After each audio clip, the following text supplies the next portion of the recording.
Love gospel వీక్షకులందరికీ సర్వశుభాలు తెలియజేస్తూ ఉన్నాం. నైజీరియా అనే దేశంలో జరిగిన సంఘటన గురించి వార్తలు వింటున్నాం.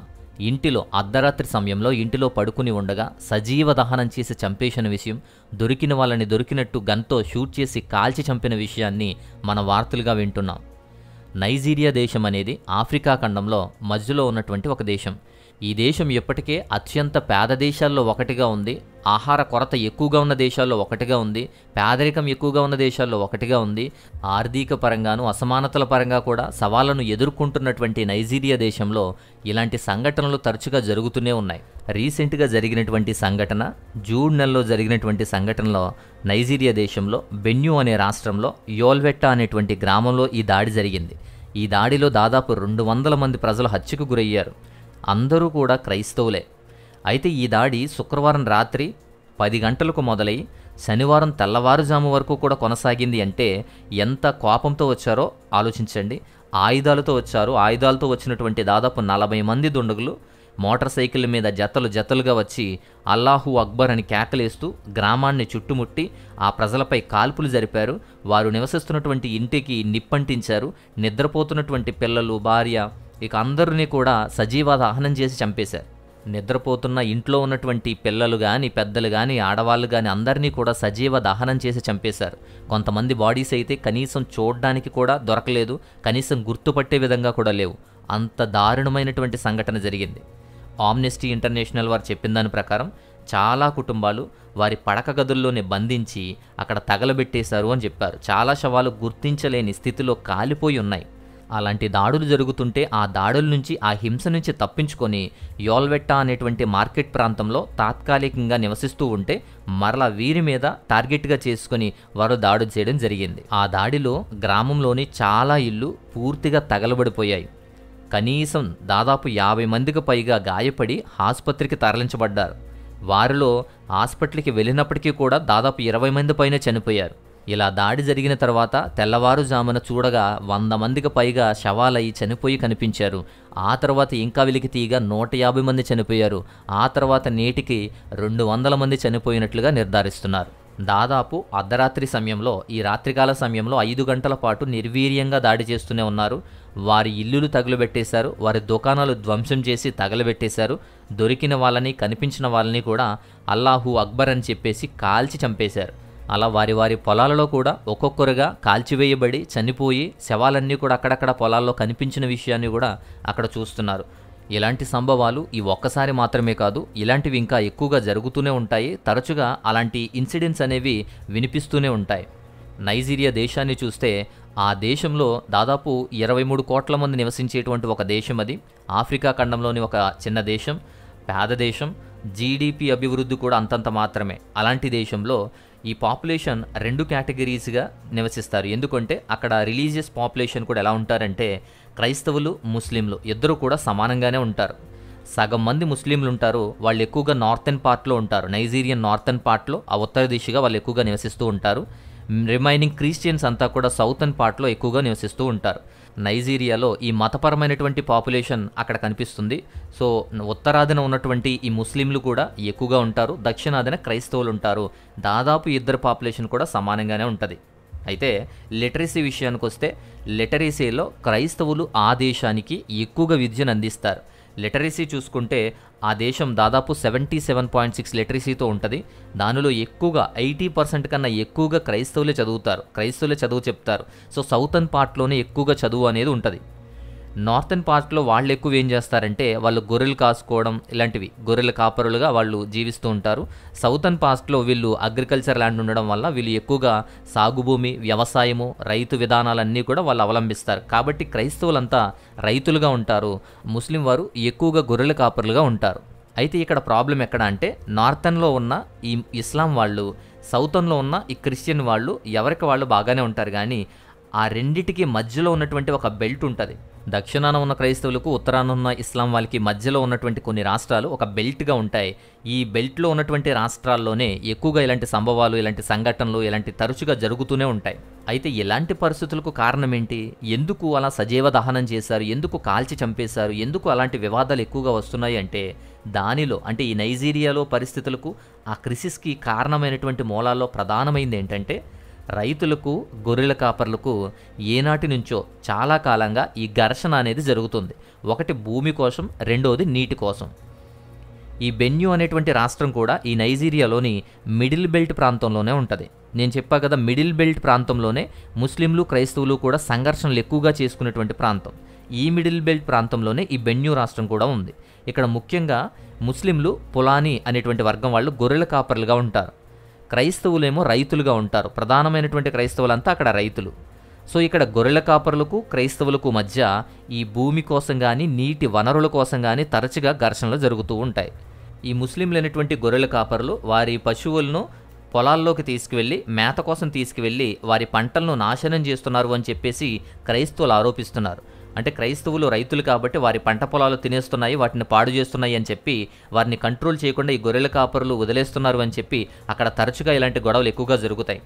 మరోవైపు ఈ గొర్రెల కాపరులు ఈ భూమిలో 1965లో చట్టపరంగా గుర్తించబడినటువంటి మేత మార్గాలు అని చెప్పి వారు వాదిస్తారు. సో మేము మేత మేసేటువంటి మార్గాలు ఇవి మాకే వదిలేయండి అని, పంట ఉన్నా లేకపోయినా మా గొర్రెలను మేము మేపుతాము, మా గొర్రెలకు అవే ఆహారము, అవే నీళ్లు అని చెప్పేసి వాళ్ళు వాదిస్తారు. అలా పూల్వా అనేటువంటి గొర్రెల కాపర్ల మధ్య, ఈ క్రైస్తవులు అనేటువంటి రైతుల మధ్య ఈ ఘర్షణలు అనేవి ఈ నైజీరియాలో చాలా కాలం నుంచి ఉన్నవే. ఇటీవలి దశాబ్ద కాలంలో ఈ జనాభా ఒత్తిడి కారణం కానీ, వాతావరణ మార్పులు కానీ, ఇతర కారణాలన్నీ కూడా చాలా తీవ్రమైపోయాయి. ఆహార సమృద్ధి లేదక్కడ, ఆహారం కూడా దాచుకుని తినాల్సి వస్తుంది. అలాంటి పరిస్థితిలో ఉన్నారు. గొర్రెల కాపరులు గొర్రెలను కానీ, ఆ పశువులను కానీ తీసుకువెళ్ళేటప్పుడు దారిలో కనిపించినవన్నీ కూడా గొర్రెలు తినివేయడం కానీ, వారి పంటలు నాశనం చేయడం కానీ, వారి యొక్క ఆకులు మొక్కలు అన్నీ కూడా తినివేయడం కానీ, ఇలాంటివి చూసి రైతులు గొడవ పెడుతున్నారు. బ్రిటిష్ వలసరాజ్య కాలంలో ఉన్నప్పుడు ఈ గొర్రెల కాపరులకు, రైతులకి మధ్య బుర్తీ అనేటువంటి ఒక వ్యవస్థను అక్కడ పెట్టారు. దాన్ని అంగీకరించేవారు. దాన్ని ఏంటంటే, ఈ రైతులు, గొర్రెల కాపర్లకి మధ్య స్థానిక అధికారులు పరస్పర ఒప్పందంతో చేసినటువంటి ఒప్పందం అది. గొర్రెల కాపర్ల కోసం ఒక నిర్దిష్టమైనటువంటి వలస మార్గాలు ఏర్పాటు చేయబడేవి. ఆ వలస మార్గాల ద్వారా వాళ్ళు వెళ్ళి వారి గొర్రెలను మేపుకోవచ్చు. అలాంటి దారిలో వెళ్లకుండా, పైగా దారిలో కనిపించేటువంటి మొక్కలు, పంటలు అన్నీ కూడా నాశనం చేస్తూ ఉండడాన్ని ఈ రైతులైనటువంటి క్రైస్తవులు నిరసిస్తూ వారిని వ్యతిరేకిస్తూ ఉండడాన్ని బట్టి ఇరువురు మధ్య కూడా పరస్పరమైనటువంటి ఇలాంటి దాడులు అనేవి, ఇలాంటి సంభవాలు అనేవి, ఈ ఘర్షణలు అనేవి చోటు చేసుకుంటున్నాయి. అంతేకాకుండా రెండోది మతపరమైనటువంటి అలాగే జాతిపరమైనటువంటి ఉద్రిక్తలు కూడా ఎక్కువే ఉంటాయి. రైతులు ఎక్కువగా క్రైస్తవులు, గొర్రెల కాపులు ఎక్కువగా ముస్లింలు కావడం వల్ల మతపరమైనటువంటి ఉద్రిక్తతలు కూడా ఇక్కడ చోటు చేసుకుంటాయి. జరిగిన ఈ సంభవంలో కూడా ఈ జిహాదిస్తులు, పులానీ అనేటువంటి ఇస్లాం వాళ్ళు 200 మందికి మించినటువంటి క్రైస్తవులను హత్య చేసి చంపేశారు. వాళ్ళను దొరికినట్టు కాల్చి చంపేశారు. వాళ్ళ ఇళ్లను, షాపులను ధ్వంసం చేసి తగలబెట్టేశారు. యోల్వెటా అనేటువంటి గ్రామంలో ఉండేది ఎక్కువగా 98% క్రైస్తవులే ఉంటారు. క్రైస్తవ వ్యవసాయ గ్రామం అది. అలాంటి వ్యవసాయ గ్రామంలోనే దాడి చేశారు. 97% క్యాథలిక్లు ఉంటారు, 3% ఇతర మిషనరీ వాళ్ళు ఉంటారు. అలాంటి క్రైస్తవ గ్రామంలోనే ఈ దాడి జరిగింది. 200 మందికి పైగానే క్రైస్తవులు చనిపోయారు. 2022 నుంచి కూడా ఈ జోనోసైడ్ వాచ్ ప్రకారము ఈ సంఘర్షణలను జాతిపరమైన ఈ పులానీ జిహాదిస్తులు క్రైస్తవులపై జరిపేటువంటి మారణహోమంగా వర్గీకరించారు. ఇలాంటి సంభవాలు జరుగుతూ ఉంటే, ఈ మిడిల్ బెల్ట్లో ఇలాంటి సంభవాలు తరచుగా ఎక్కువగా జరుగుతూ ఉన్నప్పుడు నైజీరియా ప్రభుత్వం కూడా ఈ హింసను నియంత్రించడంలో విఫలమైపోయింది. ఇలా దాడి చేసేటప్పుడు వారిని శిక్షించడం లేదు, ఇలా దాడి చేసే వారిని ఎవరూ పట్టుకోవడం లేదని చెప్పి స్థానికులు కూడా ఆరోపిస్తున్నారు. అంతేకాదు వారి యొక్క హక్కులు హరించి ఎవరు పడితే వారు వచ్చి దాడి చేయడం, ఎవరు పడితే వారు లాక్కోవడం ఇలా ఎక్కువగా పెరగడాన్ని బట్టి అక్కడ నియంత్రణ అనేది కోల్పోయిన పరిస్థితిని మనం చూస్తాం.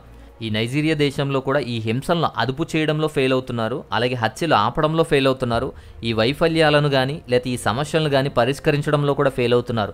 అందుకే ఈ జీవనోపాధి దెబ్బతీస్తుంది. అందుకే ఆహార సమృద్ధి వారికి సరిగా ఉండదు. వ్యవసాయాన్ని కూడా పాడు చేస్తున్నారు. సో ఇలాంటి పరిస్థితుల్లో నైజీరియా రాష్ట్రం ఉంది. అలా ఆపడంలోనూ వాటిని కంట్రోల్ చేయడంలో కూడా వైఫల్యం చెందింది అక్కడ ప్రభుత్వం. అయితే ఇంత సంఘటన జరిగిన తర్వాత అక్కడ ఆ దేశమంతా కూడా అలర్ట్ అయి రాష్ట్రపతి కూడా అక్కడికి విచ్చేసి సందర్శించాల్సి వచ్చింది. అలాగే ఆ గవర్నర్ కూడా అనవసరమైనటువంటి రక్తపాతం, ఇది అనవసరంగా చంపుకున్నారు అని చెప్పి వారిని ఖండించాడు. సో ఆ ప్రభుత్వం వారు, ఆ గవర్నమెంట్ వారు ఈ హత్యలను జెనోసైడ్ అని చెప్పేసి లేదా టెర్రరిజం అని చెప్పి వర్ణించారు. సో అలాంటి పరిస్థితుల్లో ఇప్పుడు నైజీరియన్ క్రైస్తవులు ఉన్నారు. నైజీరియన్ క్రైస్తవులు ప్రపంచవ్యాప్తంగా కూడా కొన్ని మిరకిల్స్లో కానీ కొన్ని ప్రార్థన విషయాల్లో కానీ ఫేమస్గా మనకు తెలుస్తూ ఉంటుంది. అది నైజీరియాలో సౌతర్న్ పార్ట్లోనే ఎక్కువగా వాళ్ళు ఫేమస్ అవుతూ ఉంటారు. అయితే ఈ మిడిల్ బెల్ట్లో మాత్రమే వీళ్ళ యొక్క ఉద్దేశాలు నెరవేర్చుకోవడానికి, వీళ్ళ ప్రభావం చూపించడానికి వీళ్ళు దాడి చేస్తూ ఉంటారు. ఈ ఇద్దరు కూడా పరస్పరం దాడులకు గురవుతూ ఉంటారు. అయితే ఎక్కువగా బాధించబడేది, ఎక్కువగా సఫర్ అయ్యేది, చనిపోయేది కూడా క్రైస్తవ వర్గాలకు చెందినటువంటి రైతులు, వ్యవసాయం చేసేటువంటి రైతులు. తరచుగా ఇలాంటి సంభవాలు జరుగుతూ ఉంటాయి. అయితే బోకో హారం అని చెప్పి ఇస్లామిక్ రాజ్యాన్ని స్థాపించడానికి తిరుగుబాటు చేశారు.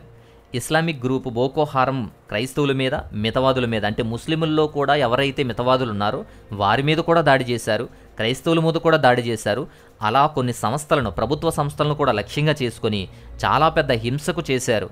ఇస్లామిక్ రాజ్యంగా నైజీరియాని ఇస్లామిక్ స్టేట్గా మార్చడానికి చేసినటువంటిది బోకో హారం. అలాంటి సంభవం కూడా జరిగింది. క్రైస్తవులకు ఇస్లామిక్కి మధ్య ఉన్నటువంటి రాష్ట్రాలు, ఈ మిడిల్ బెల్ట్లో ఎక్కువగా ఈ భూములు కలిగినటువంటి వ్యవసాయం చేసేటువంటి క్రైస్తవులకు, అలాగే పొలాని పశువుల కాపరులకు కూడా తరచుగా ఈ భూమి గురించి, నీటి గురించి కూడా విభేదాలు మతపరమైన అంశాలతో కూడా వస్తాయి. అంటే వారు ముస్లిమ్స్, వీళ్ళ క్రైస్తవులు మతపరమైన విషయాలతో కూడి వారు తీవ్రంగా విమర్శించుకుని, వారు తీవ్రంగా దాడులకు గురి చేసుకునేటువంటి సందర్భాలు చాలా కాలంగా జరుగుతూనే ఉన్నాయి. అలాంటి సందర్భాలు చాలా జరిగాయి. అంతేకాదు ఈ మిడిల్ బెల్ట్లో క్రైస్తవుల మీద కూడా చాలా దాడులు చూశారు. చర్చిలో బాంబులు పెట్టేవారు, చర్చి మీద దాడులు చేసేవారు, మతపరమైనటువంటి పాస్టర్ల మీద సేవకులను హత్య చేశారు, వాళ్ళని కాల్చి చంపారు. సమాజాలపై కూడా ఇలాంటి దాడులు ప్రభావం అనేది చూపించింది. కాబట్టి మత ప్రభావం కూడా ఇలాంటి విషయాల్లో ఎక్కువగానే అక్కడ కనబడుతుంది. మతపరమైన విభజన మరింత స్పష్టంగా మనకు ఆ నైజీరియాలో కనబడుతుంది. సో ఎప్పటికీ కూడా ఈ బోకో హారం తిరుగుబాటు, అలాగే స్థానికమైనటువంటి ఇలాంటి సంఘర్షణలు ఈ పరిష్కరించడానికి మాత్రం ప్రభుత్వం చాలా కష్టపడింది.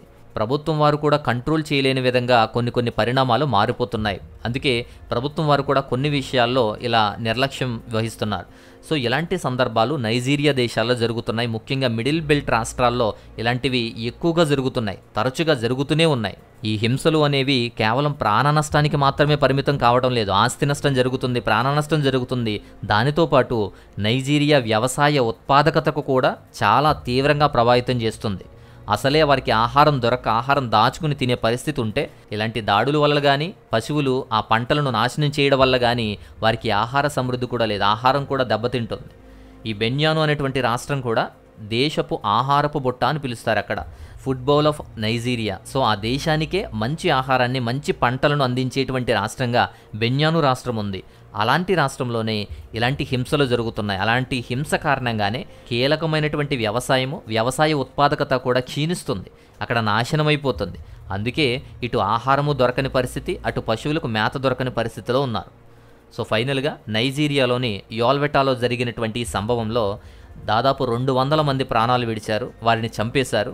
ఈ దాడి కేవలం ఒక సంఘటనే కాకుండా దేశంలో దశాబ్దాలుగా కొనసాగుతున్నటువంటి విషయంగా, రైతులకు, గొర్రెల కాపర్లకు సంఘటనగా, క్రైస్తవులకు, ముస్లింకు జరిగేటువంటి ఘర్షణలుగా, మత ఉద్రిక్తతలు ఎక్కువగా ఉన్నటువంటి రాష్ట్రాలుగా మారిపోయాయి. సో ఇలాంటి పరిస్థితిని నైజీరియాలో కొనసాగుతుంది. నైజీరియాలో భద్రత కోసం, శాంతి కోసం సుదీర్ఘకాలంగా జరిగేటువంటి ఈ సమస్యల గురించి, సమగ్ర విధానం గురించి కూడా ప్రతి ఒక్కరూ కూడా మీ ప్రార్థనలో జ్ఞాపకం చేసుకోండి. Pray for Nigeria.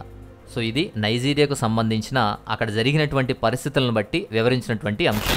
సో ఈ విషయం కనుక మీకు నచ్చితే ఖచ్చితంగా లైక్ చేయండి, ఇతరులు కూడా షేర్ చేయండి, ముందుగా సబ్స్క్రైబ్ చేసుకోండి. సో మరొక వీడియో ద్వారా నేను మరలా వస్తాను. అంతవరకు సెలవు, నమస్తే.